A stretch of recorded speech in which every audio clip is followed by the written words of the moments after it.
So we're here supporting Spike Lee, and as an actor, how has Spike Lee inspired you?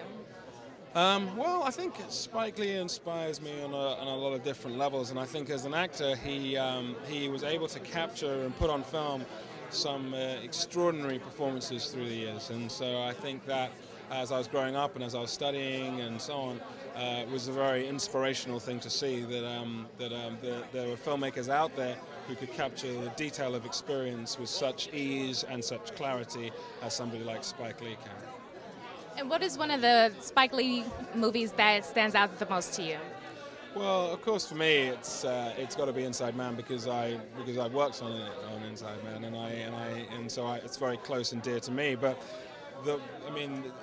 right from the Do the Right Thing days up until 25th Hour, I can't tear my eyes off the screen when a Spike Lee movie's on. So.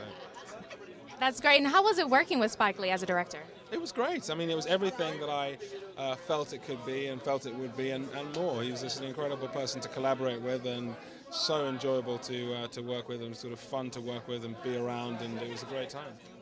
You have you're working on a movie called Red Belt right now, right? Well, we finished shooting. The movie's completed actually, and it's coming out next month. And it was a martial arts. How long did you have to train for that? I did like 3 months, pretty solid jiu-jitsu training, for Red Belt, which was quite intense in the end. But really, great physically, and a really great way of getting into the understanding of the whole martial arts scene, here in LA. Okay, no broken bones, right? No, you survived. no broken bones. Okay, great. Well, we're here with Elise. Neal, how are you doing? You look gorgeous. Thank you. I feel really good. I love your dress. Can we get a turnaround? And I love the hair. You look gorgeous. So how are you doing? What are you working on right now? I'm doing great. I'm actually a little jet lagged. I just finished 2 days ago in Albuquerque, New Mexico, a film called Love Wrench with Helen Mirren and Joe Pesci. And it's definitely something different than you've ever seen me play before. Can you give us a little hint? What is it about? Well, it's based on a true story in the 1970s, and that was one of the things that I loved about this project, is that it's all period. I got a big afro. It's a definite departure for me, but it's all based on one of the first legal brothels in the United States, and the danger and the drama that takes place in this particular industry, and what happened to start this whole chain of these events. But it's based on a true story, so very, very crazy story, I'll say that. Do you enjoy doing true story films over fictional? You know what, it doesn't matter. It's all about the script. And for me, I was really looking for something that was completely different than anything that anybody had ever seen me play. And I could definitely tell you that this is it. This is definitely it. And to work with Helen Mirren, who was wonderful, by the way, just a wonderful woman. And to work with Joe Pesci on his first film in 8 years, it was great. Well, I love your body of work. I think you're a phenomenal actress. What inspires you? Are there, of course, we're here to support Spike Lee. How has he inspired your career? Tremendously. I met Spike many, many years ago before I even started acting, and this is a true story. He tapped me on the shoulder, and I see who it is, and he goes, "I hated this commercial I just saw you in." And I'm like, what? Huh? But the thing I love about him is the fact that he has always been honest, he's always direct, he's always positive, and he's going to tell you the truth. And it shows in his filmmaking. And I look to him for advice many, many times, and the small part in Malcolm X that I played has absolutely no effect on what he's been able to teach me as a director. We're here with Alonso, and you are starring in the new Miracle at St. Anna, the film that Spike Lee just finished directing. How was that? That project was amazing. I mean, if you have an opportunity to read the book by James McBride, Miracle at Santa Ana, the book will just bring you to tears. I mean, there are chapters in that book that you just can't read all the way through without stopping and grabbing a tissue. And it's a challenge when you have so many pages to express emotion, and then you have somebody like, Spike Lee, who has to adapt that and get it all in an hour and a half. And I couldn't imagine a better filmmaker to take that challenge and still keep that same level of intensity, the same level of historical importance, and condense it all into a film, into an hour and a half that people are going to be able to feel and learn something from. Now, what is your role in the film? I play Hector Negron. He is a Puerto Rican back in 1944 who back in the day, it didn't matter whether you were Puerto Rican or it didn't matter what your culture was. If you're black, you're black. And he got sent into the Buffalo Soldiers unit because of that. However, because he was Spanish, he picked up Italian very easily.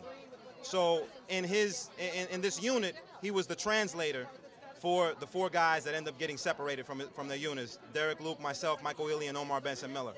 You know, so from an acting perspective, it was great because I got to do some acting in Italian, which was something totally new to me. You know, I got to work in Spanish, which I had never really worked in Spanish. A little bit on Jarhead, but here I really got to get my feet, you know, really wet in the character. And also playing a character from 1944, you know, there's a lot of deprogramming you have to do. You got to get all the hip hop out of you because back then it was a totally different social climate and set of things that influenced you. You know, so it was really rewarding. I mean, I love that time period.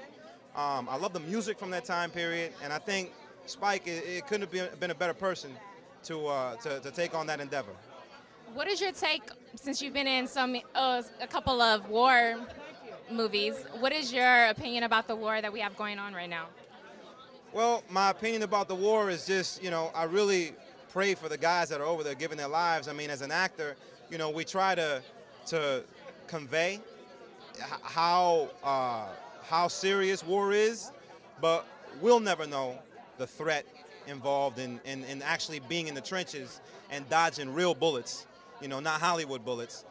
So we try our best to show respect and to really depict it as real as possible.